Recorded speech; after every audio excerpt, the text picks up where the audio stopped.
Welcome to the Commentary Magazine Daily Podcast. Today is Thursday, June 20th, 2024. I am John Podhoretz, the editor of Commentary, reminding you that on November 17th, here in New York City, we will be having our 14th annual roast, and the roastie this year is Natan Sharansky, the greatest living Jewish hero, raising the question, how do you roast the greatest living Jewish hero?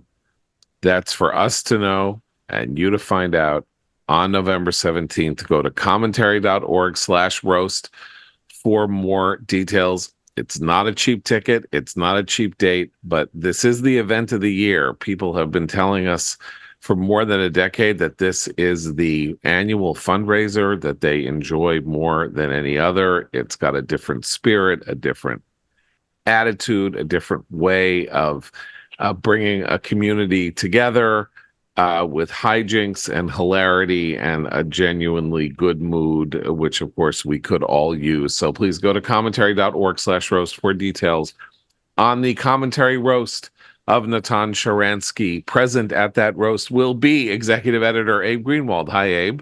Hi, John. Washington commentary columnist Matthew Continetti. Hi, Matt. Hi, John. And media commentary columnist Christine Rosen. Hi, Christine. Hi, John. So there's, on the one hand, there's so much going on, and yet we're sitting here on the verge of major news that we are not going to get until the podcast is over, which is, I guess, a spate of Supreme Court decisions that the Supreme Court has been holding on to.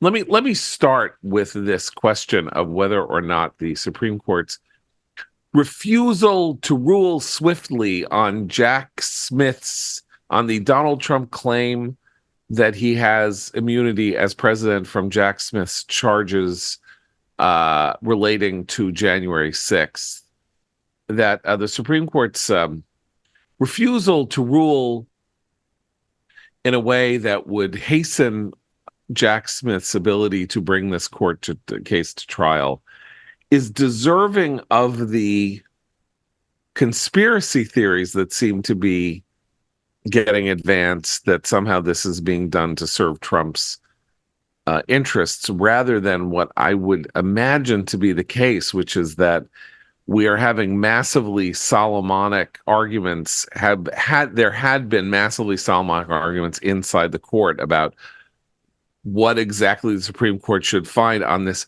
actually fiendishly difficult issue of what does and what does not constitute official presidential action that is therefore shielded to some degree from Supreme Court and congressional action because of the doctrine of the separation of powers. And it seems to me that in this effort over the last 2 years to delegitimize the Supreme Court because it is a 6-3 court in conservative hands, the very fact that the court itself finds itself wrestling in unbelievably difficult circumstances with an unbelievably difficult question should make one feel better about the Supreme Court and its seriousness, not accuse it of being some kind of a handmaiden to a neo-authoritarian. Or am I just being sentimental and stupid? Well, there's definitely a contradiction between the descriptions of the magnitude of the Trump immunity case and the complaints about why haven't the Supremes ruled on the case yet. Because, as you say, if it's a big case, and it is, these are questions about presidential authority and immunity that the court really hasn't said much about until now, then yes, they should take their time in figuring out the most judicious decision. But, I mean, the political calendar is what's factoring in here to a lot of liberal complaints. The resistance would like Trump to be convicted again prior to the election. More importantly, a conviction related to January 6th, which is key to the Biden campaign's re-election strategy of making 2024 a referendum on the future or the continued existence of American democracy. I do think it's interesting that some of the commentary previewing a potential ruling by the court either today, tomorrow, or maybe early next week, suggests that Trump could still be tried and convicted if the court rules that he is not immune from the indictment. That I just think is an incredible act of hubris on the part of a lot of liberal journos and Democratic politicians, that they would plunge us again into a criminal trial, not just at the beginning of a presidential election year, but literally in the heart of a presidential campaign. That's playing with fire. Well, I remember on the second anniversary of January 6th, because on the left side of the aisle, it was commemorated as a sort of anniversary of the day democracy almost fell. Very portentous. Remember, I think there was a prayer, there was some sort of prayer and candles on the steps of the Capitol. I remember thinking, this isn't the kind of thing that most Americans want to commemorate. They probably want to forget it if they're following it at all. B, if they do think about it, they just think, oh, this was a terrible moment and we need to move beyond it. But the Democrats have really doubled down on it as an election strategy. And Nancy Pelosi is back in the news again, kind of making the rounds, bringing it up a lot. But it's not working for them in the same way that the alarmism about the state of democracy hasn't been working for them throughout Biden's presidency. So this case was the one I think that they hoped would bring all of this back into the spotlight. It would give every MSNBC pundit just hours and hours of time to fill, talking about how if you reelect Donald Trump, fascism will finally be here. And it just isn't high on the priority list for most Americans. When we look at the polls, the issues they care about, it still comes down to the basic things that voters are worried about right now: the economy, inflation. The national debt is back in the news. I would love to talk in a wonky way about our national debt, but Americans aren't really going back to January 6th and seeing that as the sort of penultimate moment that the Democrats would like them to. Trump is the one who usually tries to keep going back and relitigating his cases and the wrongs against him. And I think it's, when he would do that, it was largely it would end up harming him.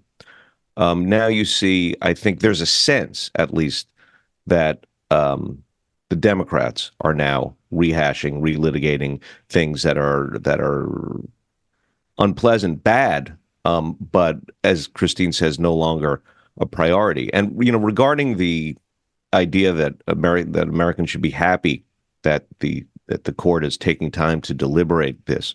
If you're against Trump, you don't care about the workings of the court. You don't care about their theories. You don't care about how they interpret the Constitution, how they see the office of the presidency. You just want your end result, and that in your mind will make a legitimate court. I think that Democrats have reason for this wish casting, though I think Matt's right that, it would be terrible for our democracy if the case were somehow brought, Trump had to sit in a courtroom in September and October, if that were even possible, which I suspect logistically it simply wouldn't be, as he needs time to prepare a defense. Nonetheless, what the Democrats got out of the New York conviction was the test run for the fact that bring a case in a highly democratic venue with jurors whose ideological views are fairly uniform, and you may get the result that you want. So it doesn't really matter what they want or say. That's not going to have an effect on the court's schedule, really. I mean, obviously, the Supreme Court's ruling will have such an effect. And I think it's pretty clear from the amount of time that they have taken that when I said Solomonic, I mean Solomonic. Like the baby is going to be split here in some fashion. Some things that some things about presidential immunity will be upheld, and probably some things about presidential immunity will be struck down, in keeping with some of the things that have happened over the course of the last 50 years since Watergate, which have limited the scope of the president's immunities, or his ability to say, I'm not going to let this person talk, or I'm not going to let that person talk.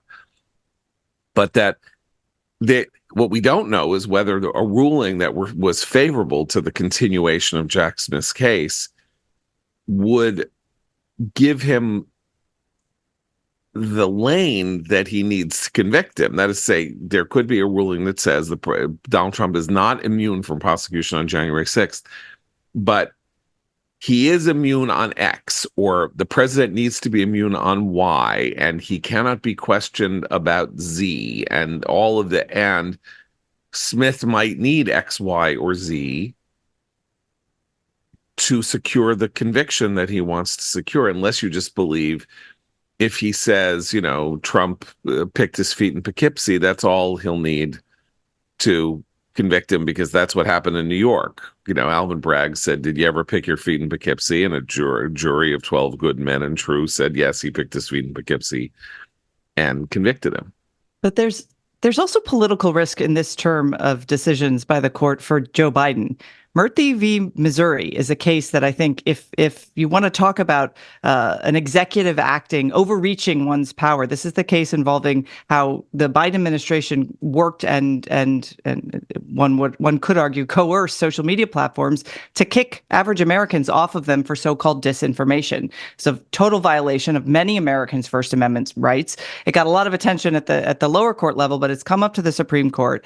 And regardless of the decision, if you want to talk about the abuse of power, that's the argument that was made in this case, that the Biden administration actively, knowingly, willfully abused its power as the executive to suppress constitutional rights of not, large corporations or, groups of activists, but average Americans who are expressing their opinion online about things like the COVID vaccine, the origins of COVID, all kinds of stuff. So, and we have a lot of evidence of this. So that case could, in a way, also color people's perceptions or remind them of how the Biden administration has behaved in terms of the rights of Americans. So I think, it's not as if this docket this summer is just going to be all bad for Trump. There are things in there that I think could be detrimental to Biden's reelection hopes too. I think that's obviously without question. That's always the way. A situation like Dobbs, where a Supreme Court decision has a direct political impact, very, very, very rare.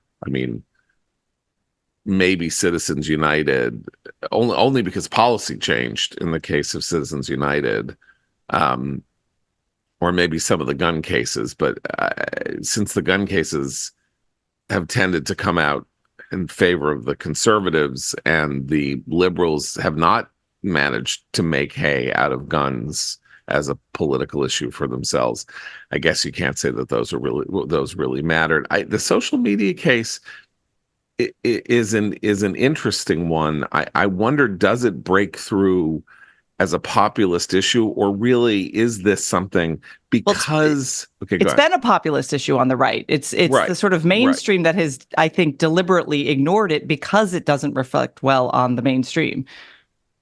Well, right, but I just mean so the people who would incline to have their views on this be fixed are already assigned their role in the November election. They already know who they're going to vote for.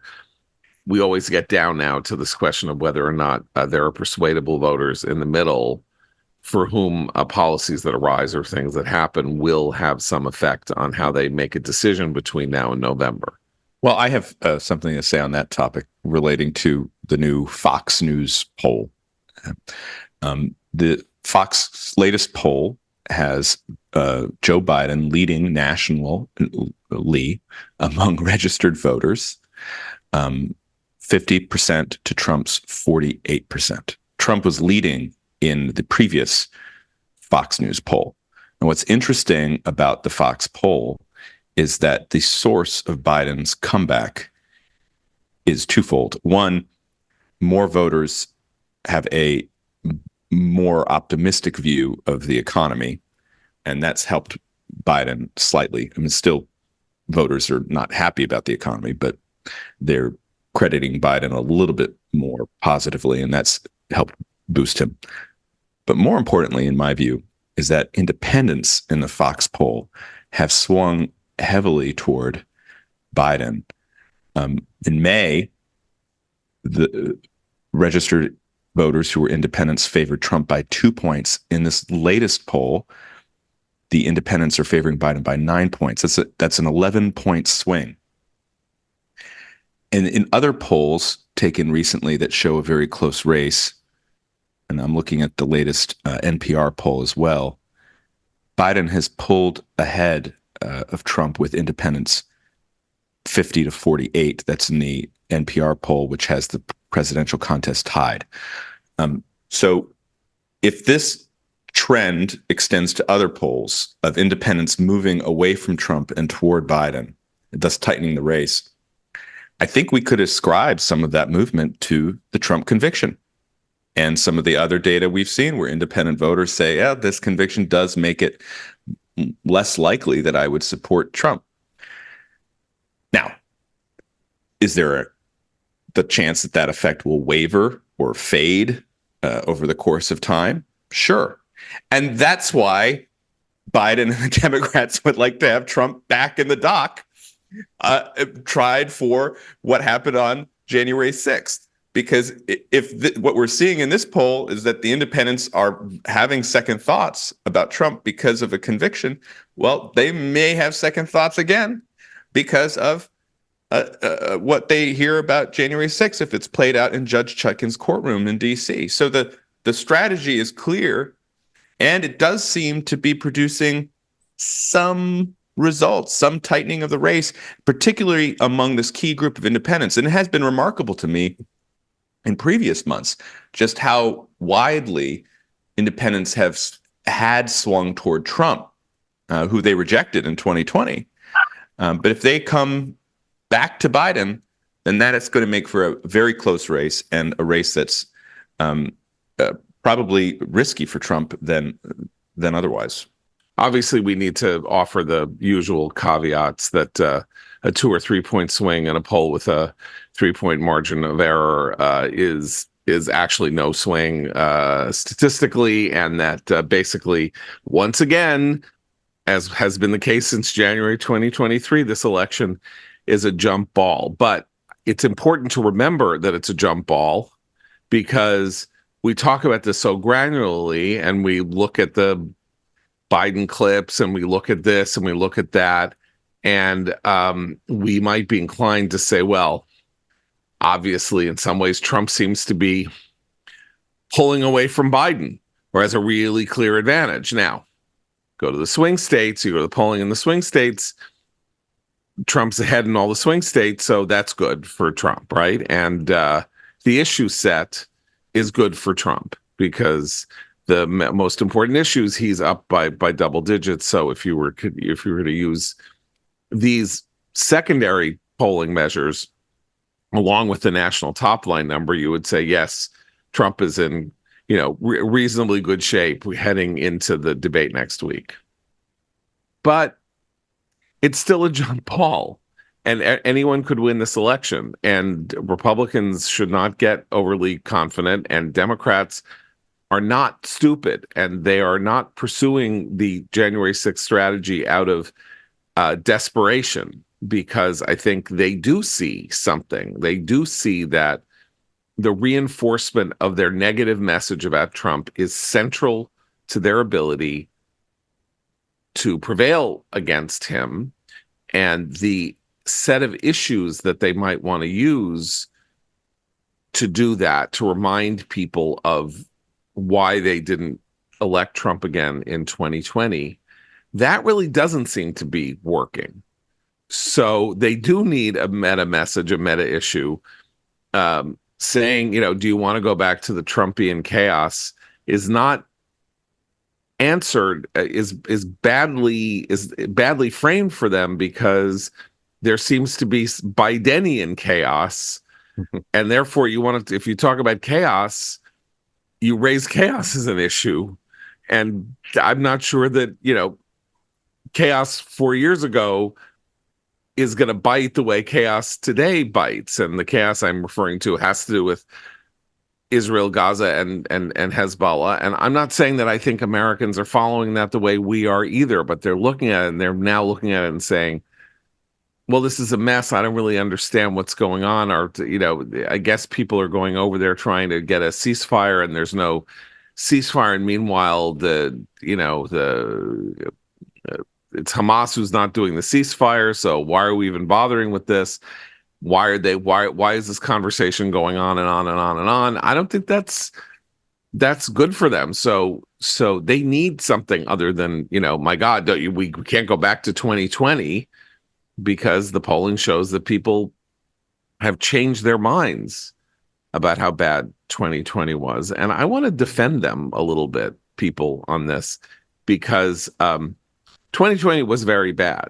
And Trump deserved to lose because of his inconstancy as president. But, 2021 was pretty bad. And Biden was president in 2021. And way more people died of COVID in 2021 than died of COVID in 2020, notwithstanding the emergence of the vaccine and all of that. So if you're actually going to try to get people to remember when they were feeling the worst about how everything was, and COVID wasn't gone yet to the inflationary spiral, if they are capable of, doing that kind of separation year by year, that's not going to be a net positive for Biden. Well, I mean, 2020 was very bad, but because it was a traumatic year overall, I don't know that it was bad because of Trump. I'm not saying Trump did a bang up job, but I don't blame Trump for COVID deaths in 2020, and I don't blame Biden for COVID deaths in 2021. But Biden wants you to blame Trump for COVID deaths in 2020 and 2021. And that's what I'm saying, which is that if you actually kind of think about it for 2 seconds, it just doesn't tell well for him. It's not. So they thought chaos January 6th, threat to democracy, reminding people how chaotic things were. And I guess one of the things you can say about the Murphy versus Missouri case is it's a threat to democracy case in reverse, right? Biden is not free in at least one of the, I think it was the NPR, I think it was Marist or something like that. When they asked about threats to democracy, Trump won threats to democracy, 36-29. So I'm not saying that, I don't know why he won it, except that basically the people in those polls were basically saying they like Trump more than Biden on almost every issue except abortion. Well, except that Biden, I think part of it is a reflection of how the American people see Biden's use of executive power, which is that he has overreached again and again and again. He overreached on COVID mandates for vaccines. He overreached on student loan debt transfer. He's overreached on some of his decisions regarding the border. He's using executive power in a way. And remember, he has issued more executive orders in his first year as president than any other president in history. We forget about that, but that is not what the executive is supposed to do. Now, he has a do-nothing Congress. That's part of the problem. But I don't think people think he's using that power responsibly in every case. This is so fiendishly difficult, Matt, because we're talking about the people who are going to decide this election. Right. We're talking about these independent voters who seem to be, at least there's some evidence, they're swinging back and forth. So when we say, is Biden using executive power responsibly? Did Trump do this wrong or that wrong or the other wrong? The problem is we're talking about the people who are going to decide the election who are low information voters. Are they really thinking about whether Biden is responsibly using executive power? I think there was a case to be made 30, 40 years ago that voting Americans, who, by the way, made up a much smaller percentage of the American population than they do now, which is sort of an interesting conundrum, that you had a more informed but smaller electorate. Now you have a larger presidential electorate that is considerably less informed and therefore much, I guess, more easily misled, depending on the circumstances. But when we look at this and we talk about this in terms of issues and behaviors and analysis and all of that, are we overestimating? Well, it's funny you the say voter? That. It's funny you say that, John, because not to plug another podcast, but I did record an episode of The Remnant with Jonah Goldberg yesterday that is now available on all the podcast platforms. And that's a nice niche That's a nice niche podcast. It is a niche Listen to podcast. by the people who know it. Do love not it. revive that rivalry.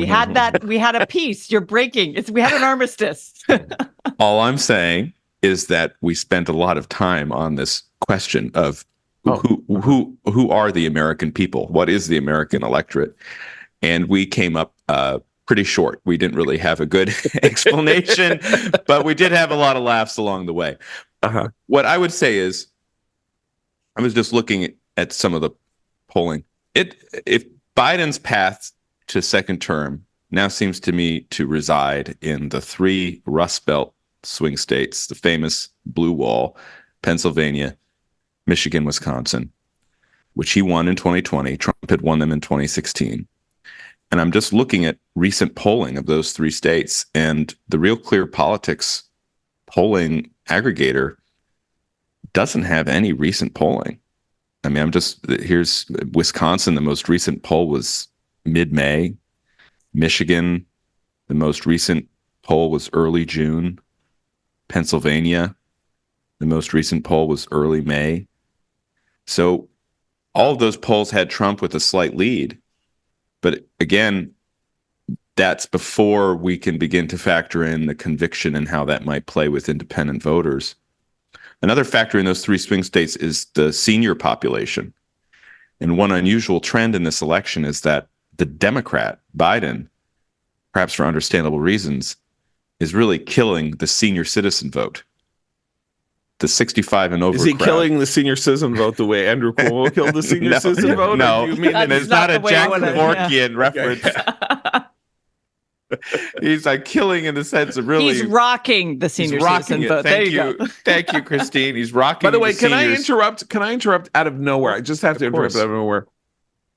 In terms of American vocabulary, Mhm. when did the word banger become the word that you use for a song that you really like?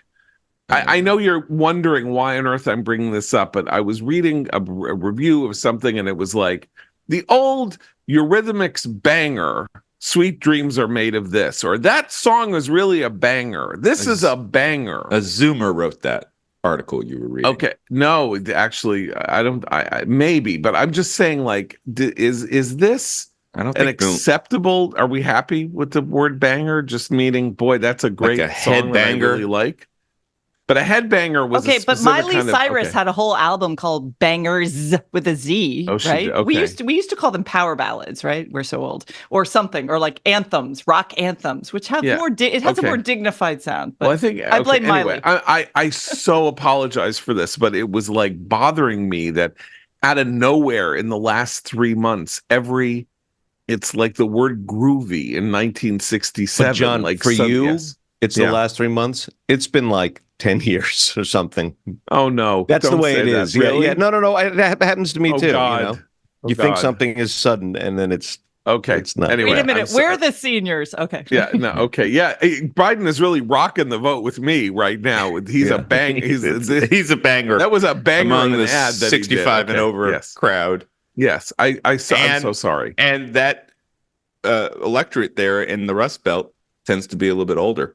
And so that's something that he has Right. a slight advantage in as well. And maybe they're not listening to as much as Miley Cyrus as the youth vote who have been anti-Biden and more Yeah. receptive to Trump, but who might not show up. I will say too, the 2016 election, the 2020 election, the 2018 midterm, huge turnout in all of those contests. It's not clear to me that we're going to have a high turnout election in November because there's so many people in the electorate who hate both candidates, dislike both candidates. And a low turnout election, as we've seen over the past 4 years, does favor the Democratic candidate.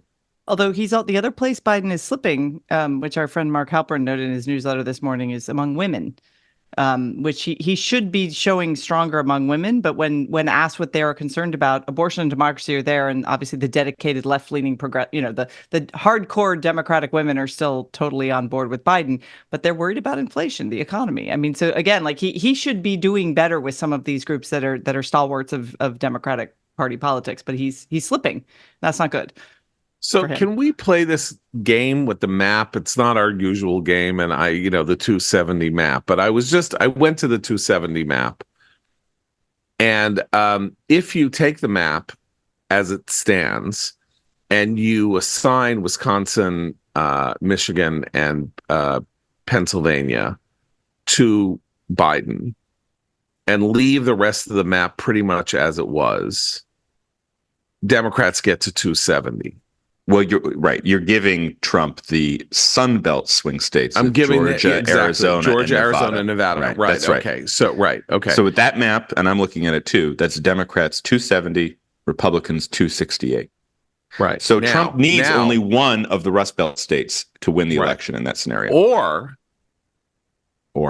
there are these two weird possibilities that are going to lead to, look, if we're going to have unprecedented things happening, we could have unprecedented things happening. Remember, Nebraska and Maine split their electoral votes. Right. So there is a district in Maine, Biden got, there is a district around Omaha that was a Biden district in 2020, and one district in Maine that was a Biden district in 2020. And the district in Nebraska, as I understand it, is really swingy. The one that Biden won. It's a swingy district. We are not, it is not beyond the bounds of possibility for the first time that we could have a 269. That's right. 269 circumstance, in which case, if Trump were to pick up that extra vote in Nebraska, it would be 269, 269, and assuming all else the map stays, and assuming everything we said, and then you want to talk unprecedented, then we're in wildly unprecedented territory. Because Trump would be president then, because the House delegations would vote for him. But would he? Because suddenly there comes into play, right, the faithless elector strategy. Yes. Remember, two electors in 2016 refused to vote for Trump. The Trump actual electoral college number was 304, not 306, because two Republican electors did not vote for him. I'm just saying, there's no reason for us not to think, we have had these black swan elections now are becoming relatively common in a weird way. So, buckle up, because who the hell knows if Biden appears to be really moving forward with the Rust Belt strategy, Trump's going to have a lot of money. And what if they just go at that one seat in Nebraska, turn the election on that one seat in Nebraska? Well, and let me add, there are other paths for Trump, because we have seen these polls in Virginia showing the race effectively and tied. Minnesota. Right. So Virginia, the polls literally tied, high quality polls. If Virginia's flipped, then Trump wins. With not having to win the three Rust Belt states. Right. Minnesota is competitive. If he wins Minnesota, he doesn't need the other three Rust Belt states. So Trump has, and then there's the Nebraska 269 chaos thing. So Trump seems to have more ways of getting to 270 and above than Biden does. And I think that can't be forgotten. I also think it suggests that Trump needs to be creative about his vice presidential pick, right? He did meet with Glenn Youngkin last week when he was in the DC region.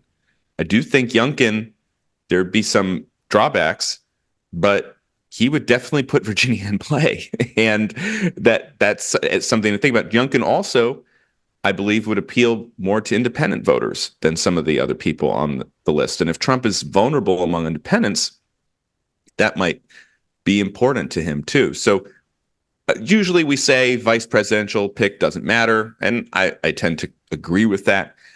But looking at kind of the state of play, which is, the murky magic 8 ball that we've been talking about. Too close to call, too soon to tell. The thing inside the magic 8 ball is lost. Can't even see. It's just the black ink inside. Knowing that it's so ambiguous, there's no reason to dismiss kind of out of the box vice presidential selections, including, by the way, I have to say, Nikki Haley, right? I mean, Trump has kind of said she won't be on the list. He's changed his mind before. A Haley nomination could strengthen Trump in these places where he's showing some erosion in the most recent polls. I think in general, with Trump, the V pick means more than it would with someone else, because with him, it's a sort of, okay, it's how he's defining his relationship with the establishment and with norms. It's like, how is he going to sort of tie himself to some traditional sense of conservatism here, or is he going his own way? I think it shapes people's sense of where he's at more than with someone else. I think also playing the Trump psychologist game, because why not? Everybody does. There is this idea that, Trump might want to solidify his change, generational change of the Republican Party with his pick, somebody who is more congruent with Trumpism and therefore can, follow him in 2028 with a campaign that will solidify the gains and change American policy. Or you could see the perversity of going another way, which is, I am the only me. And there is no one, après moi le déluge. There is no one after me. I'm not looking for a legacy. This election is my legacy. This is where I say, they stole it from me in 2020. I got it back. No one ever did, Grover Cleveland did this, but no one ever did what I did under indictment, with a felony conviction. I am the god of American politics. So sure, I can pick Nikki Haley. I could pick, Elizabeth Warren. What difference does it make? This is about me. He doesn't care about the future. I mean, one thing you can say about Trump, he doesn't care about the future. Everybody says he thinks in terms of the next 5 minutes. And so he has a freer hand in this ideologically than people do. Then he can really say, okay, I hate Glenn Youngkin, but I'll pick him because, what I need is to get to November or whatever. And then, I still think he needs to be worried about picking a young, crazily ambitious person. And his animal cunning will keep him from picking a young, crazily ambitious person, because he doesn't have a reason to worry about the 25th Amendment as a person in his 80s who is president. Like, that is not a joke. That is really not a joke. And the vice presidential thing is also maybe more important, as Abe puts it, because Kamala Harris is so unpopular, and because you are then the underticket starts playing a slightly different role, because she has really failed to connect with the American people in any meaningful way whatsoever, and is a net negative for Biden. And so if you put a Glenn Youngkin up, or a calm, sober person of distinction and with some accomplishment up against her, who can speak and doesn't cackle and stuff like that, could have a 500,000 vote marginal effect in the closest election in American history. I mean, who knows? We just don't know. And of course, that gets us to our break. And I need to talk to you again about our friend David Bonson's book, Full-Time Work and the Meaning of Life. You've been hearing me talk about it for a couple of weeks. It really is a very special and important conversation for us to be having about how Americans view work at a time when, it remains the case that the enormous numbers of Americans not only view work with suspicion or believe that work is a necessary evil, but aren't working at all, or aren't making efforts or steps, or making steps to work at all, because they have lost the thread that work is the way for them to achieve identity, dignity, purpose, and to become a net giver to their community, to their family, to the world. at large. This is the God-given dignity of every person that work can help provide. David comes at this theologically as well as epistemologically and ontologically, and it is a very, very, very interesting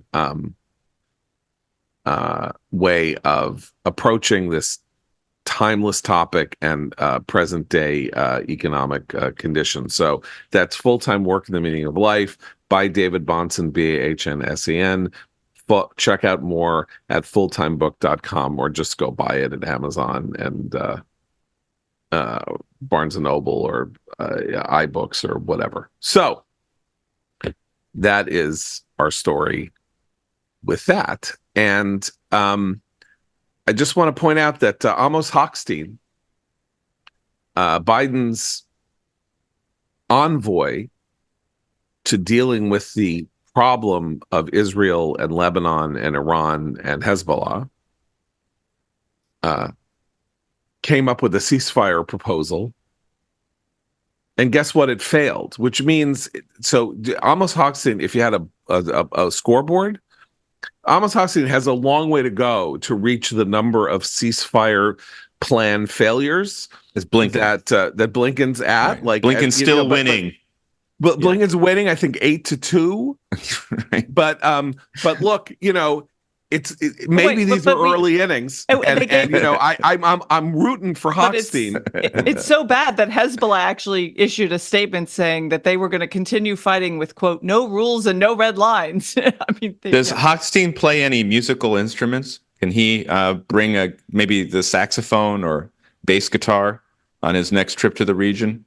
I don't know, but could he bring Christine? Because Christine, as I'll we be know, part of the backup band. Okay, that would be good. We need some, it's been a long time. George Martin used to bring bassoons into, into the Beatles orchestra. That's a little and stuff comic like that. element. Symphonic dimension. Yeah, exactly. Okay, so I only bring this up because, there is this, two things have happened that are of interest. One is that, they're still playing this game of trying to negotiate ceasefire agreements with terrorist groups, as though terrorist groups love a good ceasefire when they're firing rockets without consequence. But also that apparently an aircraft carrier has steamed back into the north of Haifa, into the region as a warning to Hezbollah. One of the interesting details of the last 6 months was that the two carriers that were in the Med there to deter Iran and Hezbollah were quietly moved over at the late winter, early spring, away from the shore, in part because they were needed in the Gulf because of the shipping lanes catastrophe. And one of them went back to Newport News to be, I don't know, maybe it needed maintenance or something like that. But, when they left, that's when Hezbollah started firing rockets all over again. And that's interesting because it was like America was deterring Hezbollah. Then America stopped deterring Hezbollah. Hezbollah was not deterred. Hezbollah started firing rockets all over the place. Now America's going back to apparently help deter Hezbollah, which is very nice. But apparently they can't stay there forever. And what do they think Israel's going to need to do when they're gone? Like, this can't go on. You can't have hundreds of rockets fired every day. Hezbollah supposedly has 400,000 rockets buried in southern Lebanon. 400,000 rockets buried in southern Lebanon. And with advanced telemetry, the ability maybe to hit all parts of Israel if they choose to. Very complicated situation. But what are we going to be sitting here with American diplomats continuing to pretend that Hamas and Hezbollah want to negotiate with the United States? It's also depressing. I would just point out that in Nasrallah's latest communication, the Hezbollah leader, the head of Hezbollah, Hassan Nasrallah, he likes speaking at length from his hidden bunkers. And he gave a speech just yesterday that went for about an hour, where he once again said, well, Hezbollah doesn't want war, but we may be forced into it. Interestingly enough, he said that the war, if it comes, would not be limited to Israel, but he singled out Cyprus and accused Cyprus of being a staging ground for Israel, hosting the IDF troops. And he also talked about the Eastern Mediterranean. And I wonder if the next development in the Hezbollah strategy will be to copy their fellow Iranian proxy, the Houthis, and begin firing rockets to disrupt naval traffic in the Eastern Med. And judging by America's response to the Houthis, that problem would only grow worse over time as well. And then you added in the continued reporting that Iran seems to be accelerating its nuclear program, now upping the amount of uranium it's processing, according to the Washington Post this morning. And the fire keg only grows more dangerous. And yet America's reflexive position is to somehow search for ways to offer our adversaries exit ramps that would either mollify them or somehow induce them to good behavior, when everything we've seen shows they have no interest in such behavior. See, I'm not sure that the American negotiators here are pretending, the way you said, John, pretending that Hamas is a negotiating partner. I think they believe not that they can get a real, sort of impressive, sturdy negotiation, a deal with Hamas.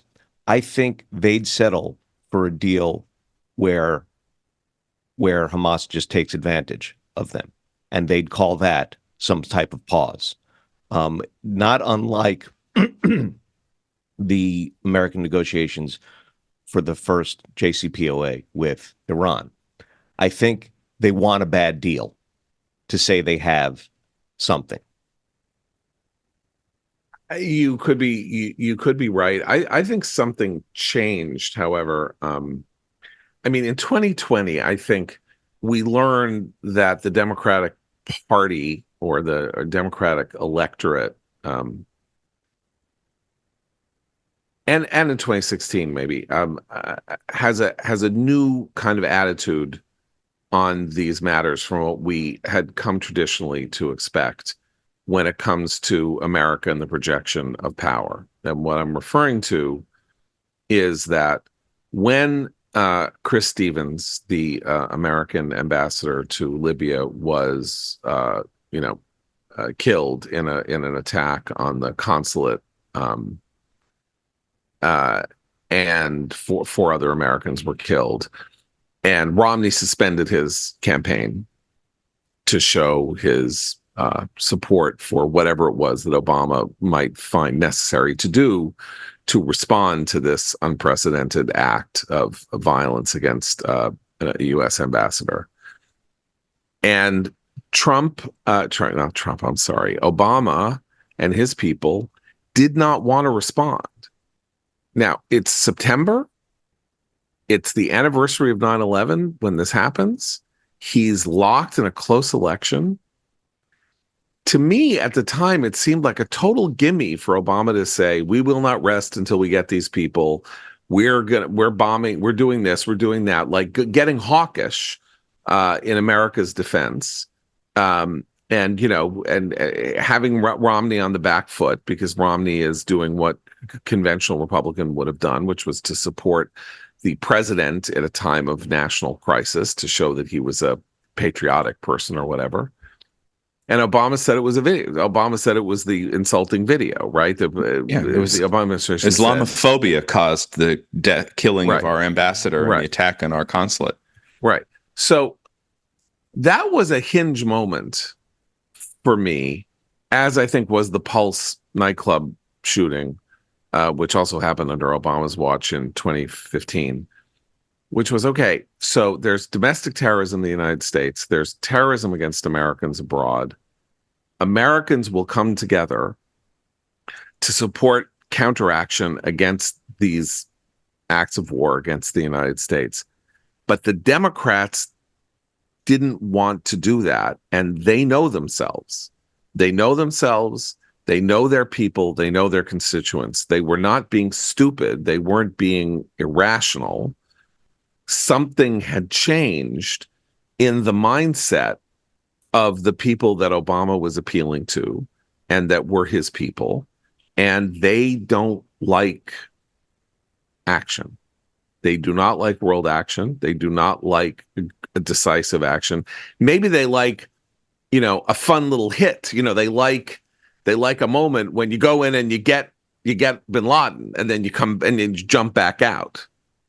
But or the one Obama like droning terrorists. Droning, right? The first again, that was in the first you go term, in, you go out. He droned a lot and occasionally of Americans. Occasionally Americans. No, you drone. And where are those people? Where are the people who are droning the terrorists? They're in a cave in Arizona.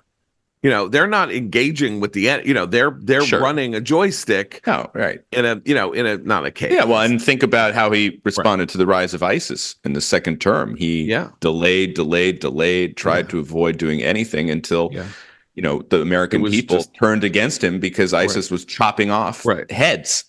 Right. So Abe. Right. So I think Abe's point here is interesting because it's not just they think the way we think, but they're too chicken or they're something else. Maybe they really don't think like we think. Maybe they actually do really believe that Sinwar can be made to see reason, that Nasrallah can be made to see reason. And this does have this weird echo of the 60s and 70s and 80s with liberal opinions about the Soviet Union, which may best reflected maybe in Sting's immortal lyric, I'm sure the Russians love their children too. So since Russians love their children and we love our children, obviously we can get to net zero on nuclear weapons or have a nuclear freeze or something like that. And the idea that, Brezhnev and Gorbachev and, they don't care about their children. Sorry, that's not what's going on in their heads. They have, I think, a lot of it, set of calculations. A lot of it is a direct response to the George W. Bush years and post 9/11 world, because when Bush took the firm stand that he did about sort of us and them and terrorists, and you can't negotiate with terrorists, and you're either with the terrorists or you're with us. That was when all the talk started building about, how you don't dictate terms to other people, how you have to offer them a hand, you have to offer Iran an open hand, and Obama went on his around the world sort of apology tour while he was campaigning, or maybe I think it was once he was elected, actually. And I think that a lot of this is still a kind of knee-jerk. We're still in that in the post-Iraq War response. I agree, but I have to now, before we get to Matt's recommendation, I have to now read a passage from a column 2 days ago by unofficial Secretary of State Thomas Friedman, because I think it does represent the mindset that I'm talking about here, that I find very difficult to understand as a thing that a serious person, I don't think Friedman's that serious a person, but people take him very seriously, would think.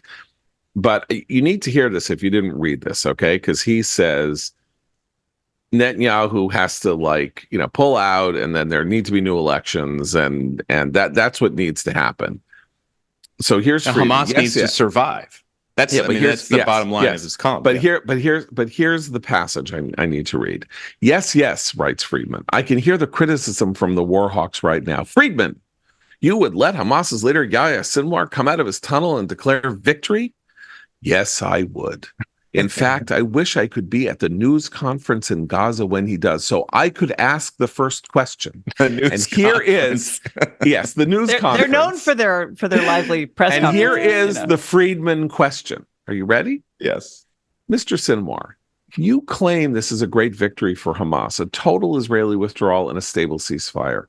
I just want to know what existed on October 6th between you and Israel before your surprise attack. Oh, let me answer that. Because, that's what happens in press conferences. A total Israeli withdrawal from Gaza and a stable ceasefire. If you don't mind, I'd like to stick around for a few days to watch you explain to Gazans how you started an 8-month war, causing the destruction of roughly 70% of Gaza's housing stock and leaving, by your count, some 37,000 Gazans dead, so you could get Gaza back to exactly where it was on October 6th, that a ceasefire with Israel and no Israeli troops here. Another Hamas victory like this, and Gaza will be permanently unlivable, unquote. So what he wants is for there to be a stable ceasefire. Then he gets to yell at Sinwar. Yeah. And Sinwar is like, he could just take out a gun and shoot Friedman in the head. If any I like- Palestinian had the temerity to ask that question or to criticize Sinwar, the response would be that Palestinian would be hung by a crane or tossed off a roof by Hamas. I mean, the level of idiocy contained in that paragraph you raised, and also kind of closed-mindedness. Like, did Tom Friedman not see the Wall Street Journal article last week? Yeah. Featuring copious quotations and recordings of Sinwar himself saying the worse things get, the better for Hamas. And Matt, has Friedman seen all of the public opinion polling showing that the Gazans and now West Bank Palestinians support Hamas? You don't understand it, because Friedman says, I believe that the morning after Sinwar emerges from his tunnel, many Gazans will want to pummel him for the disaster he has visited on them. And if not, Sinwar and Sinwar alone will be responsible when the water doesn't flow, when the building materials don't arrive, when the sun doesn't shine, not Israel. His own paper in today's edition, Thursday, June 20th, 2024, his own paper lead story, 1,000 aid trucks remain stranded in spite of pause. Subhead, gangs in parallel routes. So the reporting of the paper finally admitting it's not the quantity of aid that's the issue here. It's the fact that as soon as the aid crosses into Gaza, the aid is stolen, the aid is attacked, the aid is spirited away to the terrorists. Does he read his own paper? Right. But But that's the point. I have to say, I think in Friedman's case, he is pretending. I don't think he believes when he says, my favorite part of that quote, John, is in his imagined exchange, that he would say to Sinwar, I'd like to see you explain to the Palestinian people such, this, thus and such. Wait, Hamas doesn't explain to the Palestinian people. That's not how it sounds like happens. a vain guy at a cocktail party explaining the world to other people who, Friedman is running low on ways to sort of support the idea that the war needs to end. He's like, scratching the bottom of the barrel to see what he comes up with. He is pretending. See, I disagree with you, because this is a precise reflection of the tone that the administration was taking in the 2 weeks before it kind of acknowledged last week that this was all a fool's errand, right? They kept saying the ball is in Hamas's court. I mean, if Sinwar wants the Gazan people to have a good future, this deal is really good for him. And then, as you say, Matt, the piece in the Wall Street Journal came out where he said, we need Palestinian corpses to pile up as high as Mars in order for people to blame the Israelis. So the mindset here is make Sinwar see reason. You're right about this. Charles Krauthammer wrote an essay about the mirror image fallacy 40 years ago in Time magazine. Yeah. And that was, again, in relation to all the liberals and the nuclear freeze supporters of the day saying, oh, Soviets just want the same things like us. The Soviets know that we all want peace, and they like good food too, and so it's a persistent part of liberal psychology that is it's incredibly dangerous. And it's even in a weird way, it's more dangerous today than it was 40 years ago, because we know from public opinion surveys, the Democratic Party is more liberal than it's been. 40 years ago, the progressive mentality, the left liberal mentality that was present in high reaches of the Democratic Party, but it was not the only strain of thought. And there were many moderate Democrats and many conservative Democrats. Now, 51% of the Democratic Party self-identifies as liberal, which means it's not only more present in the Democratic Party and in our national discourse, the world is also more dangerous in some ways today because in a weird way, we're too powerful. That is to say, when we were in the relation that we were in with the Soviet Union, we had mutual assured destruction as a check. We have all the military means in the world, wherever we would need them, to make rivals, enemies of ours, suffer terrible, terrible consequences. It's a problem when you are in a situation in which you are so strong that you're worried that the flick of your finger is going to lead to an excess of violence that will cause horrible knock-on or consequences. And that is not Israel's problem. Israel's problem is that it has an asymmetrical advantage against Hamas and Hezbollah in terms of its military capabilities. And we, being the most powerful country in the world, are holding them back from using their asymmetrical advantage to end all of this more quickly, because that's the other mirror image effect. Like, we think Israel is us and they're not us. Well, and this idea that this is a really Western liberal self-indulgence. Only free societies have the ability to question their war aims after the fact and express contrition when perhaps things went wrong. Terrorist societies don't do that. Authoritarian societies don't do that. That's why you have to have these international trials after, say, World War II and force a kind of reckoning with what was done to others. That is something that we to assume. I mean, that's where he's just absolutely juvenile in his reasoning. To assume that a terrorist organization that has pledged to eradicate all Jews from the earth would even consider contrition to its own people is ridiculous. Matt Continetti, let us move from the extraordinarily upsetting to the more entertaining with your commentary recommends. Well, thank you. I just know how entertaining entertaining. I'm not saying you're going to be entertaining. Are you not amused? Are you not amused by my entertainment? You're about to offer entertainment. In fact, I am. I just completed a novel, a mystery novel, crime fiction that I really did enjoy, and I think readers will too.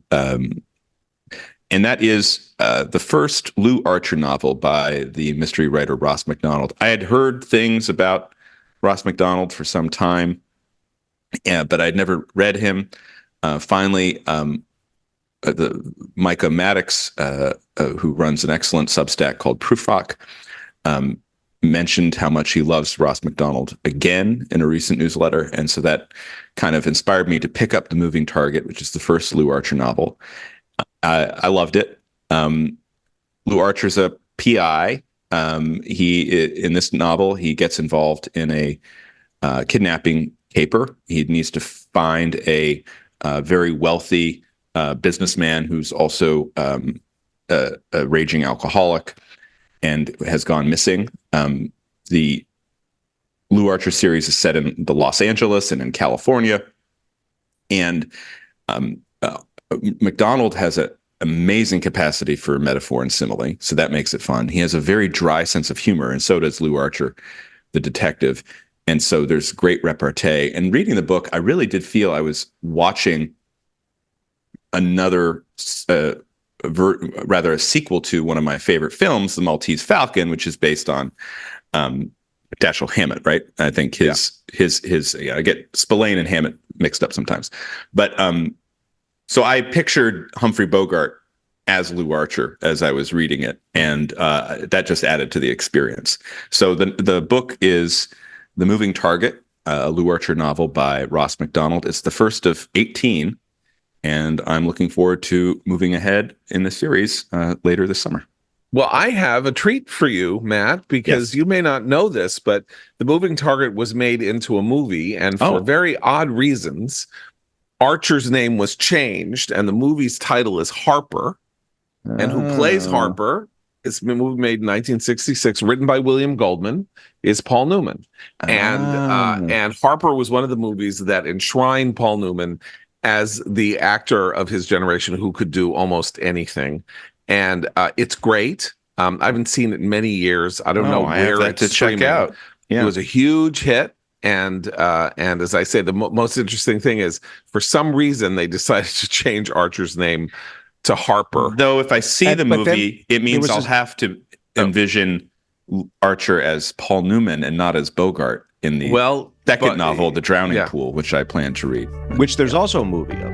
There is, really? The Drowning Pool was made. There's a sequel to made 10 years later called The Drowning Pool. Anyway, so great recommendation. That's The Moving Target by Ross McDonald. We'll be back tomorrow. For Abe, Christine, and Madam John Podhoretz, keep the candle burning.